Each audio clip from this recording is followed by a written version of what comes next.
we have are pretty good. Let me get a drink real quick.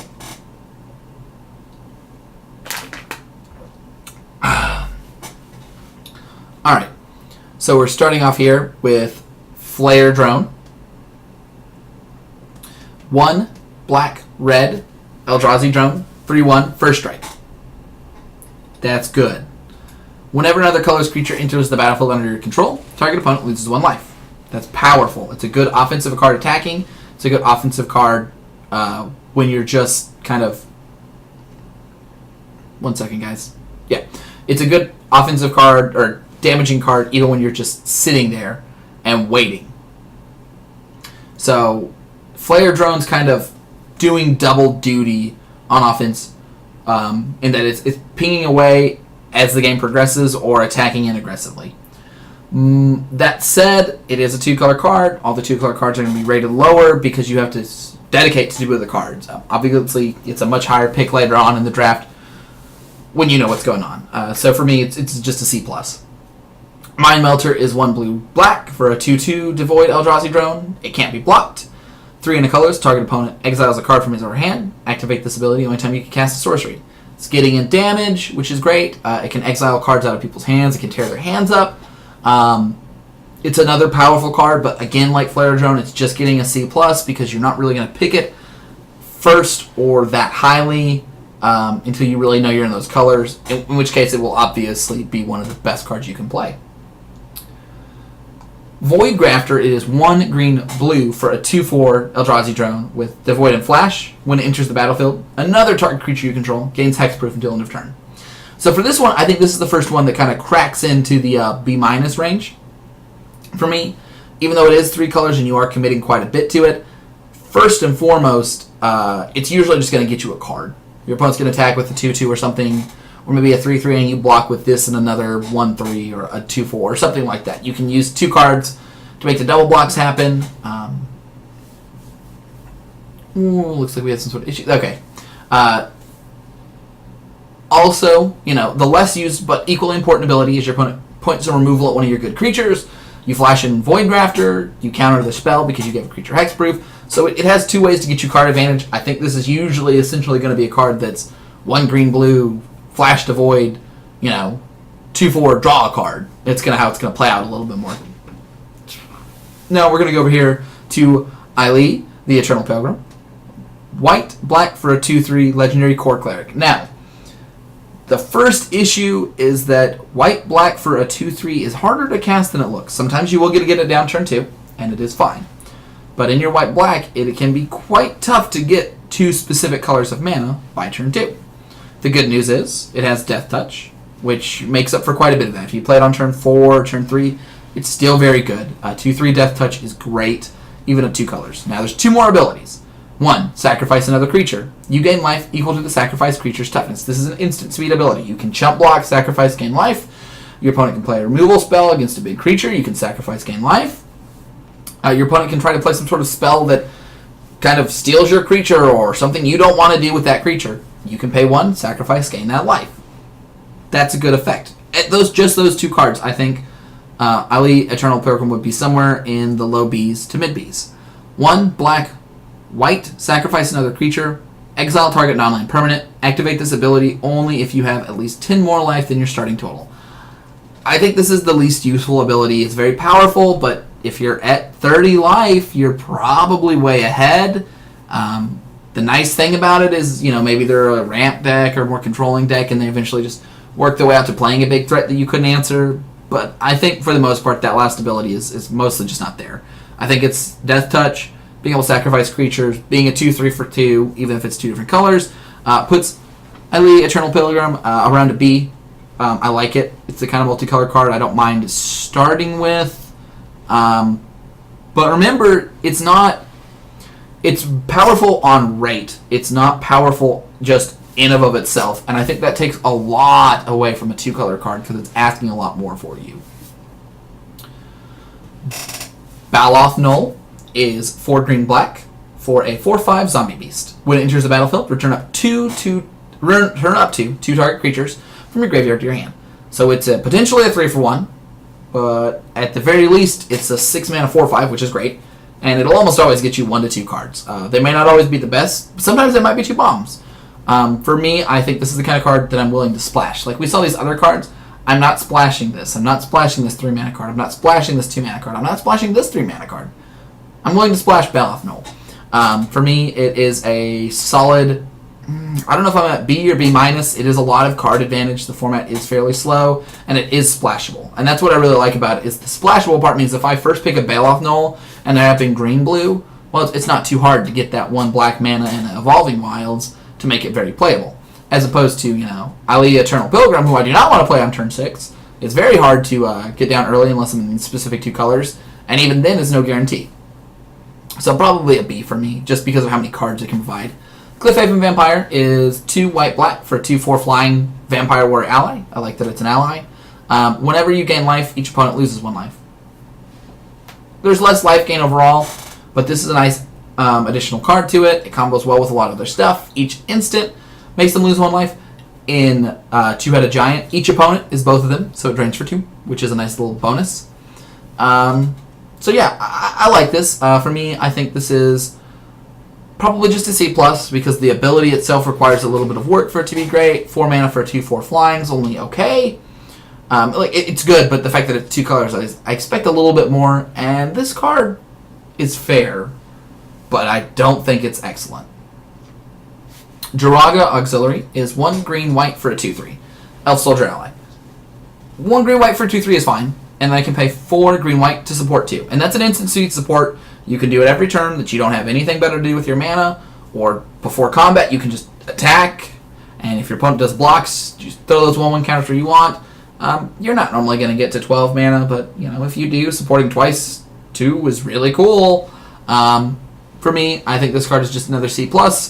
It has a relevant body early, and it has a relevant ability late. A good way to use your mana. But I wouldn't say that this card is particularly any better than Valakut Invoker. Like, that's basically where I have this card at. It's about as good as Valakut Invoker, except now it's 2 colors. And support 2 is probably a little bit better than a Lightning Bolt, and 6 is less than 4, or 8, and all those different kind of things that go with it. But it's a good comparison card for it. Jory in Rune Diver. 1 blue, red, 2/3, legendary creature, Merfolk Wizard. Whenever you cast your second spell each turn, draw a card. This card's awesome. You don't have to be in a Surge deck. You might be. You probably will be because you're building a deck around it. What this lets you do is you get the benefit out of your Surge while keeping you ahead on cards. Jory in Rune Diver, and the red enchantment that plays well with Surge, is putting you in a position where you're going to Surge, if not every turn, about every other turn, for sure. Because you're not going to draw that many lands. You're going to be drawing your spells. Every second spell is drawing you a card. If you're playing any draw spells, you can be drawing multiple cards. It's very, very strong. That said, you do have to build the deck around it somewhat. You don't play 2 spells on many turns.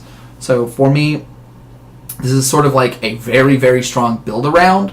But even if you can only occasionally cast 2 spells, the fact that it's a 3 mana 2/3 with a occasional draw a card effect, or if you wait to play Jory in Rune Diver with your Surge spells, like you wait till turn 5 to play her and then your Surge spell, you drew a card.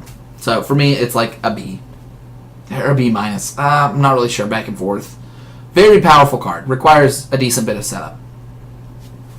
Mina and Din Wildborn. 2 red, green, 4/4. Legendary creature, elf ally. You may play an additional land on each turn. Red, green, return a land you control to its owner's hand. Target creature gains trample. Red, green, return a land you control. Target creature gains trample is a really underwhelming ability until you realize you're just supposed to play more lands. Like, that's it. If you have, let's say you drew a land. If you play your forest and then you tap your mountain, so you paid 2, and you return another land to your hand, you basically just got to get 2 landfall triggers and trample for free. So that's kind of how this card works out, which is an interesting kind of thing to think about, is that it kind of like cycles landfall triggers. It's a landfall essentially enabler, and it's a 4/4 body to boot. So for me, I think this is a solid B. It gains a lot of value with the landfall kind of stuff, and in red green you're going to have the most landfall benefit. So I think it's a really good start to playing this really cool, powerful landfall deck that we just didn't have before. Reflector Mage is 1 blue white for a 2/3 human wizard. It's not an ally, which is a little odd, but I guess they just thought that'd be too powerful. When Reflector Mage enters the battlefield, return target creature and opponent controls to their hand. That creature's owner can't cast spells with the same name as that creature until your next turn. So this card bounces a creature. It's Mana War with an extra toughness. That is already like a B-, maybe a B, and they can't cast that card for the same turn. So at a stall point, when your opponent doesn't have a hand, you bounce their biggest creature. They're going to have to recast it. They're not going to recast it next turn, and if they drew a land, you essentially took a draw spell. You essentially took a turn away from them. To me, I think this is a B, but only because it's multicolored. The power of this card is somewhere between, like, I think almost a B+. Like, it is just so strong. Bouncing a card late, and such a big tempo play, bouncing a card early. Relentless Hunter is 1 red-green for a 3/3 human warrior. You can pay 1 green-red for it to get +1/+1 and trample. And if you have 6 mana out, then you can give it +2/+2 and double trample. Double trample doesn't do a lot, but the +2/+2 is nice. You know, you can attack through 3/3s. It's a pretty solid card. For me, I think this is a B-. It's powerful, and the ability... Maybe it's a C-. I think it's about as good as the Flayer at the top. The 1 red-black 3/1 first strike deals 1. It might be a little bit better. It might be a little bit worse. I think it's actually about the same, so it's probably just a C+ B-. Storm Chaser is blue-red for a 1/3 flying haste prowess human wizard. That's it. It's a nice card. Blocks well, attacks well, takes advantage of your spells. I don't think it's particularly great at any point because of the double coloredness. If you know you're in those colors, it'll be nice. It plays well with Surge, but to me, I think it's just a C. I think it's actually the worst of the multicolored cards, just because it's so hard to play 2-color. It costs blue-red, so it's so hard to have just blue-red on turn 2 in Limited. I think Weapons Trainer, which is red-white for a 3/2 human soldier ally, is significantly better than our Storm Chaser, and that's just because a 3/2 is just better than a 1/3. That's really what it comes down to. Other creatures you control get +1/+0 as long as you control an equipment. I would not run an equipment that I wasn't going to run anyway just because of Weapons Trainers. Maybe if I had like multiple Weapons Trainers. Now it is in the go wide colors, right? Red White's going to have a lot of different creatures, so that's a really nice plus there. But most of this card is just a 3/2 for 3, or sorry, 3/2 for 2, which is nice. It's solid. That's above rate than we've seen a lot of other creatures. All right, let's go over to our next color, which is going to be Artifacts, which is not too terribly money. Bone Saw, controversial. 0, equipped creature gets +1/+0, equipped for 1. This is a Surge enabler. Now, this is essentially a free Dark Ritual. You are casting this and your Surge card at a discounted amount. All of that sounds great, but here's the catch. Even though this is on the field after the Dark Ritual, even though it is completely free, even though it is colorless and all these things, you never play Dark Rituals in Limited. They're just not good enough. You're not getting enough payoff, and I don't think you're getting enough payoff with Bonesaw. I would need Surge cards that rewarded it and equipment card matter stuff for me to even want to consider Bonesaw. I don't think I'm there. If I had some sort of red-white deck that really cared about these Surge cards, and I had the white cards and the red cards that cared about equipment and all this stuff, then maybe it all comes together where you're running a Bonesaw or 2. The good news is you're going to get your Bonesaws, because I think they're so poorly set up. Like, imagine if Surge instead said, discard a card, pay the Surge cost. You'd be like, well, that sounds really good, except you don't always get to do it when you need to. You don't always have the Bonesaw when you need to. So that's the tricky part behind it. To me, Bonesaw is a D, and sometimes you'll find out exactly where it goes. Captain's Claws. 2. Equipment. Equip 1. Equipped creature gets +1/+0 whenever it attacks. Put a 1/1 core ally onto the battlefield, tapped and attacking. I do not know how good this is or not. If you're really aggressive, maybe it's okay, but your opponent's going to have a lot of creatures, so they can often, trade with your creature and jump block the 1/1 ally. If you're really aggressive, it might be alright. And if you have things that kind of reward go wide strategies, I'm not really sure where I feel about Captain's Claws. It is a powerful effect, and it's a weird effect. I'm going to go ahead and say that it's a B- because I don't think it's extremely powerful, or I don't think it's going to be consistent enough for me to want to always put it in every single deck. But like, I like it on a flyer because that means you just have another 1/1 to block, and if you have death triggers and stuff like that, it can matter a lot too.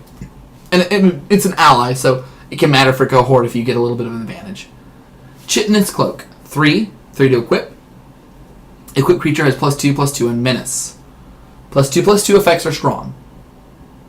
Yeah, Kim Josh was pointing out that the Captain's Claws enable Rally, and I do think that that's a pretty big deal, except when we go back to Rally, most of the Rally abilities are like Haste or Vigilance. There's not a lot of power and toughness Rally abilities, and that's where I want this. So yeah, if I'm playing like a Tahura Warcaller or something, one of the kind of elf green cards, then I would be pretty excited to have this card in my deck, but there's only a couple of them, and there's no allies in the next green set.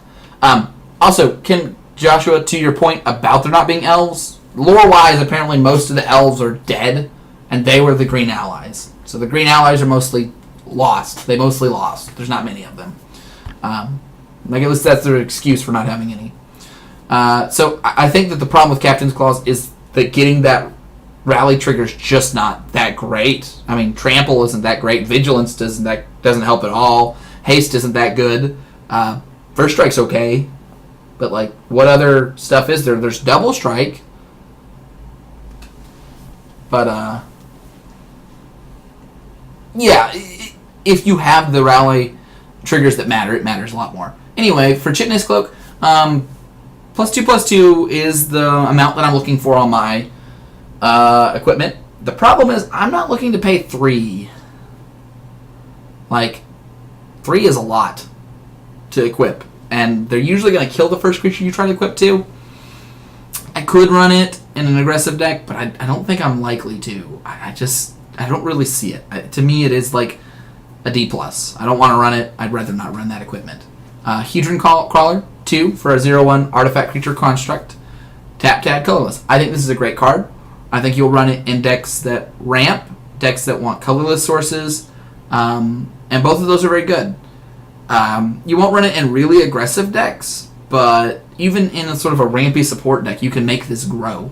You know, it can be a 3/4 or something like that if you don't have other targets. You play your turn 2 Hedron Crawler into your turn 4 creature, and then turn 5 you play your creature and it says support 2. Well, there are your 2 creatures. Your bigger creature and your Hedron Crawler.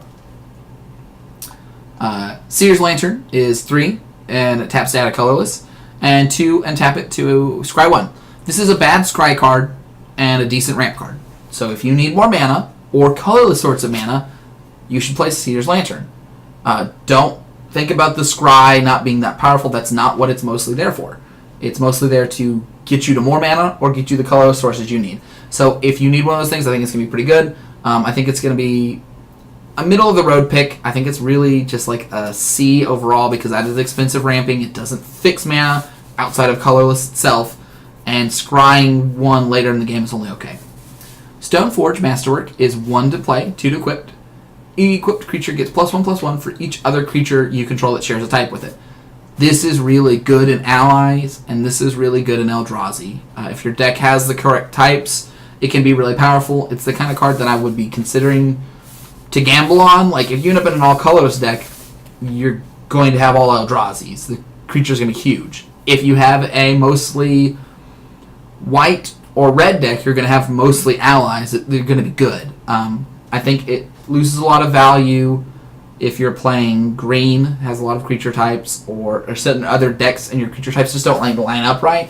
But if this card is equipping to give you +2/+2, which is only 2 other creatures of the same type, it's decent. I'm still not going to take it super highly. Probably like C+. But I think it's the most playable equipment that I've seen so far in most positions. And then Strider Harness is a reprint. It's 3 colorless. Equipped creature gets +1/+1 and has haste for 1 equip. I think this is the most playable card of equipment. If you're looking to do equipment stuff, you should look to pick up a Strider Harness. If you do not have a Strider Harness, you probably shouldn't be playing equipment. Haste is a big gain. It puts a lot of pressure on your opponent. If your opponent plays out their cards in hand, and then near the end they play and equip a Strider Harness, and the creatures all make their way through, they all die, etc., etc. Strider Harness is one of the only things left on the board. Now every creature you have has +1/+1 in haste for just 1 more mana, which is not usually a problem. It's a good top deck, and it's decent to play in the mid game. The only thing I don't like about Strider Harness is it doesn't put a lot of pressure on early. It's a later pressure card. But a lot of the equipment cards just care about equipment being on the field, or a creature being equipped, not about it being a particularly great equipment early. That said, I'm still not picking it fairly highly. It's probably a C+. It is going to do what you want it to do as far as equipments go. Let's look at the equipments real quick, and I can kind of show you that the equipments aren't that great. I have Strider Harness as the best one, then Stone Forge Masterwork, and then I think Captain's Claws. I really don't know if it's Chitinous Cloak or Bonesaw. Chitinous Cloak is a much more powerful effect, but Bonesaw has more synergies. I'd really rather run neither of these, neither the Bonesaw or the Chitinous Cloak. And I probably don't want to run the Captain's Claw, so we're basically at Strider Harness, Stoneforge Masterwork. Equipment just doesn't seem to get there. Alright, let's go into the colorless non-devoid cards. Deceiver of Forms is 6 and a colorless for an 8/8. That's pretty big. Not worth the mana just on that its own. At the beginning of your combat on your turn, reveal the top card of your library. If it is a creature card, you may have creatures you control other than Deceiver of Form become copies of that card. You may put that card on the bottom of your library. So the fact that you can kind of scry a card every turn, that's cool. The fact that you can turn all your cards into a copy of a powerful card if it is powerful is cool. What's not cool is paying 7 for an 8/8. So I'm not really that big on this Eldrazi card. I do want to point out that all of the uncommon, or all of the common Eldrazi cards are colorless activation colored cards. So it makes it a little bit easier to play. We're going to see a lot more just colorless based cards. So these are going to be uncommons and rares. Eldrazi Mimic is 2 for a 2/1. Colorless Eldrazi. Whenever another colorless creature enters the battlefield under control, you may change Eldrazi Mimic's base power and toughness to that creature's base power and toughness. This card can be fine. It can attack very large. On the turn, essentially gives you some sort of weird version of haste, right? Like your Eldrazi Mimic would attack as an 8/8 the turn you play Deceiver of Forms. But you've got to play it, so you're not really cheating it. So, Deceiver of Forms is like a C-, D+ for me. Eldrazi Mimic is like essentially a 2/1 that attacks a little bit better, so it's like a C- again. These are more of constructed cards. Endbringer is 5 and a colorless for a 5/5. It's okay. Untap it during each other player's untap step. So it essentially has weird vigilance. Tap to deal 1 damage to target creature or player. It does at least 2 damage to a creature or to a player, and it does 1 damage to a creature per turn. So that's cool. Colorless, tap it. Target creature can't attack or block for this turn. That's powerful. I'm up for that too. Colorless, tap it, draw a card. Alright, so you can draw 2 cards if you have 4 colors mana. You can stop 1 attacker, 1 blocker per turn. And you can deal 1 damage to creatures or players. So you'll always have a way to use his abilities. I think that this card is an excellent reason to be colorless. For me, I think this is a B+.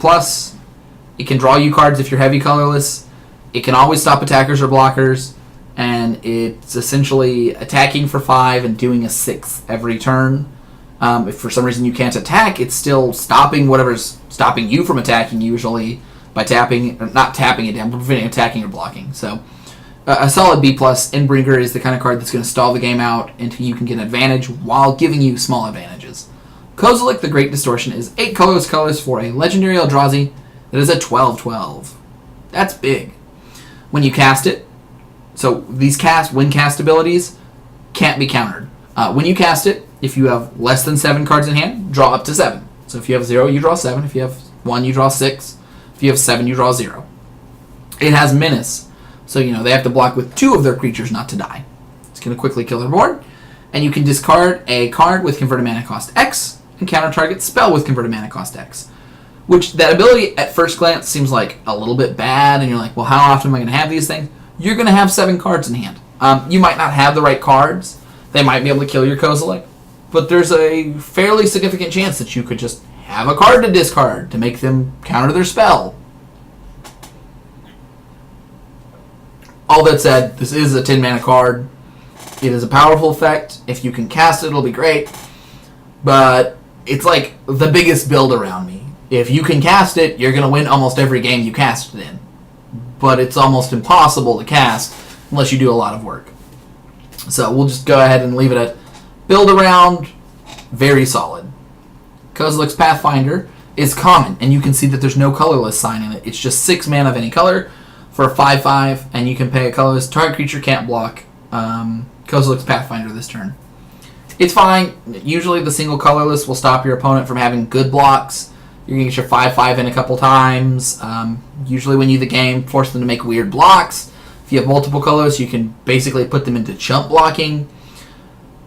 All that said, I think it's like a C-. It's a 6 mana 4/4 that requires work to be really good, so I'm not excited to play it, but I will. A 6 mana 5/5, sorry. Matter Reshaper, 2 and a colorless for a 3/2.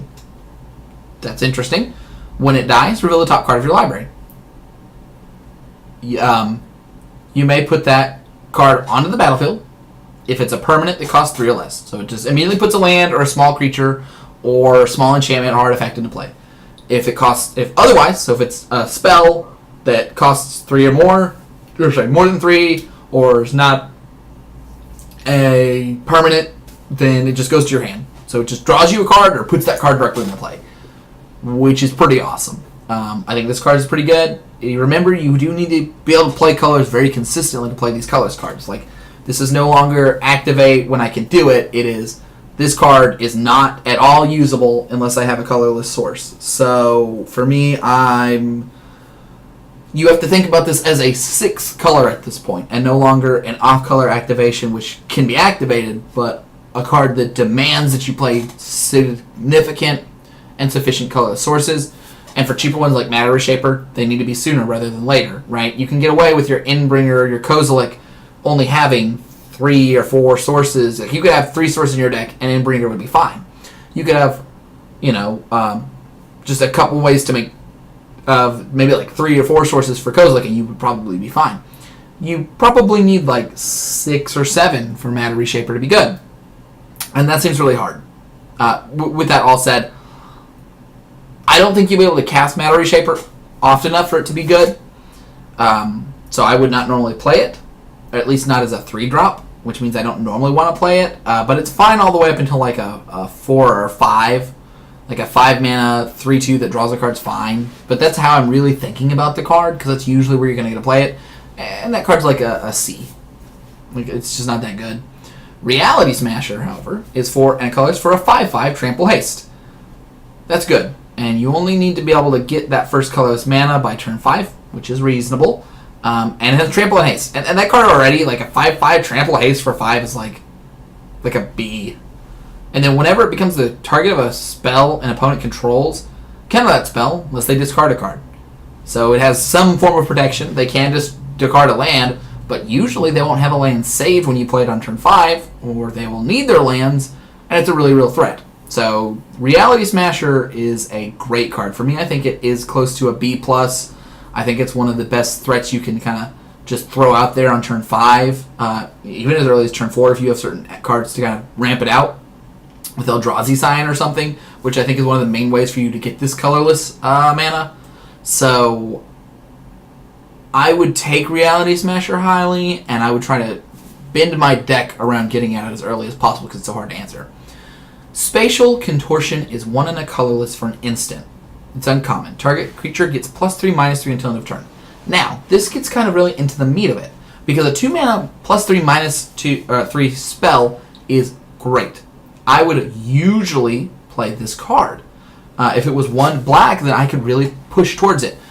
But colorless, you don't get to pick as many wastes as you want when you go to your drafts. Wastes are a card you have to draft, which means it'll be hard to consistently have colorless mana on turn 2. So you're in a situation where you have a powerful cards like Reality Smasher and Spatial Contortion. The more expensive cards, like Reality Smasher, are a little bit easier to get to because your Eldrazi can be sacrificed to pay off these strong effects. But Spatial Contortion doesn't get that advantage. Now, it's a fine card to play later in the game. I'm fine playing my removal later in the game, but one of the advantages to 2-mana removal spells is that they can be played on turn 2. This cannot usually be played on turn 2. Most of the colorless sources come into play tapped. How their effects are not initially... You're not going to have more than, maybe 2 wastes and 2 of the other off-color lands, so you might have 4 sources. There are very real concerns about playing cheap cards with colorless in their mana cost. You need to factor that into how you pick those cards, because Spatial Contortion, the 1 black card, is like a B.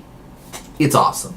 Spatial Contortion, the 1 colorless card, is like a B minus, C plus. It's a cheap card. It costs 2 mana, but you're not going to be able to play it often until about turn 4 plus.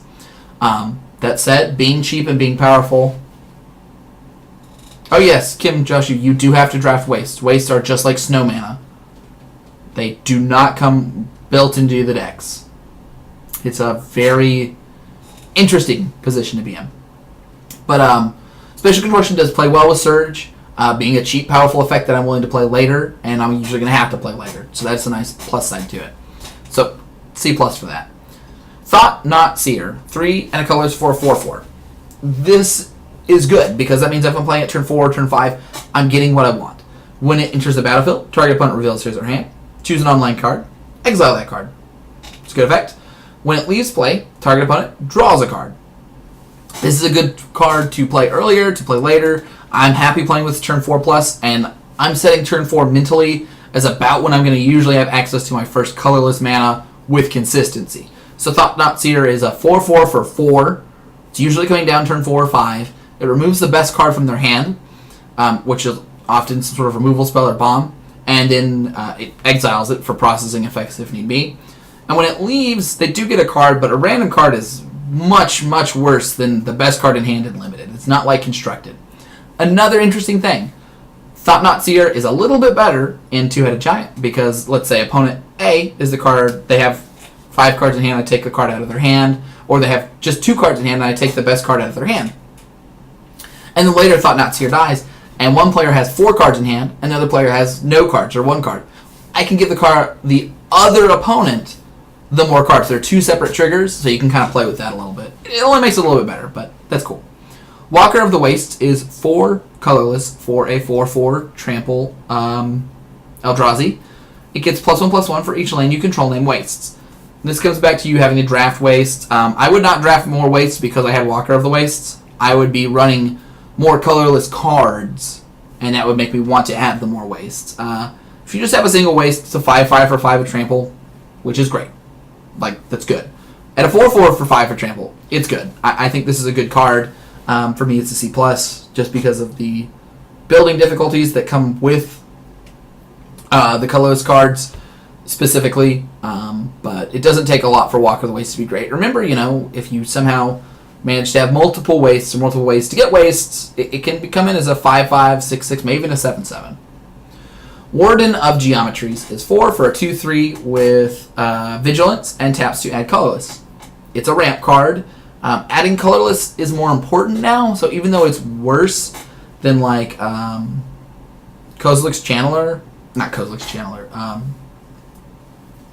the 5 mana 4/4 that tap for 2 colorless, just left my head. It comes down sooner, and it can attack. You can attack for 2 and then tap, which is a nice little benefit to this card as well. I think it's really just a C-. It has to find it in the right deck home. But if you pick something really strong, like a Thought Not Seer or a Reality Smasher or a Spatial Contortion, Warden of Geometry is the kind of card you're looking to pick up and put in your deck. It gains a lot of value. Warping Whale. We talked a lot about this in one of the other streams, and that's up on YouTube for Mobius Pick. This card is essentially Eldrazi Charm. It's 1 colorless Now, first of all, before we go into the abilities of the card, one colorless, again, just like Spatial Contortion, turn 4, turn 3, turn 5 kind of thing. So this is not a card you will be easily casting on turn 2. That said, exile target creature with power or toughness 1 or less.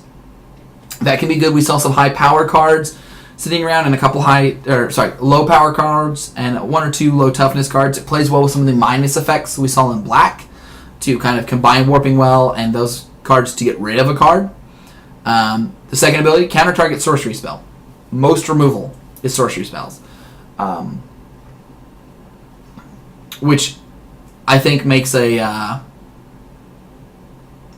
it some more playability there. And then the last one is put a 1/1 Scion into play. There's a lot going on here. I haven't counted up the 1 toughness and 1 power creatures, 1 or less. But that is ideally one of the stronger modes. And countering a sorcery spell, which is most of the removal, right? You can counter Rolling Thunder, the exile card from this set, many other cards. So those two are pretty obvious to see what's going on. It's important to remember that Instant Speed Eldrazi Scion acts as a chump blocker, acts as a mana source, acts as an attacker, and acts as another way to be a card that can be supported upon. So it is a little bit more value than it first seems. I do think overall, though, Warping Well is more of a constructed card than it is a limited card. So I'm going to go ahead and give it a C-. Alright, let's go on over to lands. And just like Buddha Style is saying, there are several lands that produce colorless types. First of all, there is a cycle of uncommon lands that they basically printed to keep using for here in the future. Cinder Barrens enters the battlefield tapped, produces 1 of 2 colors of land, and there's a whole cycle of them. So we're going to basically, all those are fine. I will not take them too aggressively. They pick up value if you think you're going to be in 3 or more colors quite a bit. In your 2-color deck, they're fine, but I don't think they're necessary. Corrupted Crossroads is a rare. Tap to add colors to your mana pool. That's fine. Tap to pay 1 life to add 1 mana for a Devoid spell. Any mana you want to play your Devoid spell. It's strong. I will pick it up very highly if I'm in the Devoid decks, but usually it's just going to come around. It's actually not a really strong card to play in most decks. That said, it is just as good as Wastes for most decks wanting to play colorless sources. And in fact, a little bit better. So if you pick this card like you would pick Wastes, then you're making a good decision. I think it'll come around later than that, though. Most of the lanes I'm not giving a grade to because you're just going to have to figure out in your decks where you need to pick them, and the pick order is going to be somewhere between like the multicolored lands. In the first few packs, you're going to usually see them wheel in the first pack. But around the second pack, people are going to pick them up very quickly because they know the colors that are established. Crumbling Vestige is one of the best ways to make colorless mana, or colored mana. When it enters the battlefield, add 1 mana of any color to your mana pool. It enters the battlefield tapped, and you can tap it to add a colorless mana to your mana pool. So it's a one-time colored source. So in your in your deck, if that you need colorless sources and another color. I don't like this card in my ally multicolor deck that's not playing Eldrazi's. I like this in my Devoid deck that's going to use this to cast my, turn 3 red Devoid card and then need sources for colorless after that. So it's a little bit tricky to balance those two, but I think this is one of the better ones because it doesn't cost you the tempo. That said, if you have to play it on turn 1, because, let's say that you need... There's not really many situations where you're just casting it. That's the interesting part. The only time you're really losing the mana is later in the game, but then you'd use that mana. So, like, if you draw it off the top and you have a colorless activation that you want to use, it doesn't produce colorless that turn. It produces the next turn. That's really its only downside. I think Crumbling Vestige is a really interesting card, and I think it's the best of the colorless producing lands. Hissing Quagmire is one of the creature lands. Enters the battlefield taps for green or black. You can play 1 green-black, and it becomes a 2/2 elemental creature with Death Touch. Remember that land creatures got a lot better in this set, so that does help out the land creatures in general. It is a 2-color card. I'm not really super high on picking it super early, but making your lands count more for you does help a lot too. I think it's going to be a slower format, just like Battle for Zendikar was, which makes creature lands a little bit less valuable because of how many ways we had to use our lands. So for me, it's like a C+. Holdout Settlement. Tap to add a colorless. Tap an untapped creature you control. Add 1 mana of any color. So I like this for the Eldrazi decks and for the ally decks because it lets you kind of fix your mana by tapping your creatures, which you will probably have a lot of in the ally decks. And sort of get the colors you need to in your 5-color decks. I wouldn't run a lot in the 5-color decks, maybe 1, maybe 2 tops. It's hard to fit in a lot of those lands. But in the Eldrazi decks, you can run quite a few, and you can tap your Scions and this land to produce the colored mana should you need to, although that's very rare. I think this is probably the best colorless land off the top of my head. Alright, Mirror Pool is a mythic. It is extremely powerful. It taps for colorless. You can tap, it enters the battlefield tapped. You can pay 2 and a colorless to tap and sack it to copy an instant or sorceries, and choose a new target should you want. You can tap 4 and colorless sack it, put a token copy into play of a creature you control. You also need to control the spell. So it copies a spell or a creature you control for 3 and 5 mana respectively. It's extremely powerful. I would almost always play this card unless I was running a very, very mana intensive deck, and I would try to find some way to have the colorless to do that. Just being able to tap it and copy a creature is great. Just making another copy of one of your creatures by sacrificing a land is awesome. I think it's like a B. It's probably, I would be happy to first pick it in many scenarios. I can't imagine not playing it unless my mana base would just not allow me to get the color sources I need to. Needle Spire taps for red or white, and for 2 and red-white becomes a 2/1 with Double Strike. Now here's the thing I really like about this one. Of all of the land creatures, this one makes the most use of additional counters on it. Or if you pay the 4 and then you use some sort of ability that kind of changes its base power and toughness, it'll become a 3/3 Double Strike, which is really cool as well. But if you have counters on it, then it can be a 4/2 or not a 4/2, 3/2, or and it grows from there. And the Double Strike means a lot with it. So I think of all of the lands, it takes advantage of the lands matter stuff the most, which is a cool place to be. I'm still only taking like a C+ though. All right, Ruins of Oran Reef enters the battlefield tap to add a colorless mana, and you can tap to put a 1/1 counter on a colorless creature that entered the battlefield this turn. This is a really strong card. It plays very, very well with colorless creatures. The fact that you don't have to pay any mana, that you just tap it to make your creature 1 bigger, is a really good deal. I would be happy to make, if I have a 2 mana 2/2 and I tap another land and now it's a 3 mana 3/3, that's awesome. That said, I'm still not picking it that highly, at least the first pick. If you do pick this highly, just go into colorless. Like you could, I think it's like a B-. I think you can first pick this card and just commit into your head to being a mostly devoid deck, because it's what that card goes for, is a devoid deck itself. But there are times where it's not that great, and there's times where it's awesome. So I don't like cards with that much variance. And first picking a land is not usually something I'm that big on, especially when it doesn't keep you open. Seagate Wreckage is a land that taps to add colorless, or pay 2 and a colorless, draw a card, activate this when you have no lands in hand. Very, very strong. It's a late game ability, but it's going to provide you quite a bit of advantage. It's going to let you kind of go longer in your decks, and you don't need a lot of color sources to support it.